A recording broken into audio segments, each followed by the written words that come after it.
Aš labai daug metų jau esu vargonininkė. Visada paraleliai dirbau kažkokią tai darbą. Ir visada, kada iškyla klausimas, ką man rinktis, aš pasirenku bažnyčią. Mano darbas prasideda ryte 7 valandą. 7 valandą yra mišios. Ir groju vakaro mišiose 18 valandą. Vaikų choro repeticija vyksta savaitės vidury.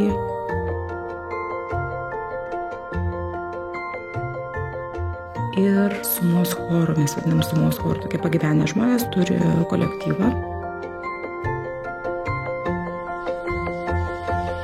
Labai jinai pasidarė tokia veikli, atsirado daug visokių grupų. Tas pats pranciškoniškas jaunimas. Po to susikūrė 3 ordinas pranciškonų. Po to grupelės muzikinės įvairios pradėjo čia rinktis, repetuoti, rodytis. Tam tikras gyvenimas vyksta Špitolėje. Ten buvo tokie ir poezijos, ir muzikos vakarai.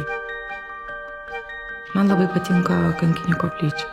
Tie mediniai paveikslai, tų kankinių, kurie nukankinti yra. Ir ten dvasia, tokių užtarėjų, tų kankinių užtarėjų, man kažkaip atrodo tokia labai gyva.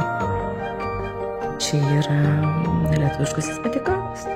Čia yra 5 vienuolynai štai, mažoje erdvėje. Ir nori to ar nenori, tas miestelis jau yra gavęs tokią spalvą ir jo oras yra visas pritvinkęs to.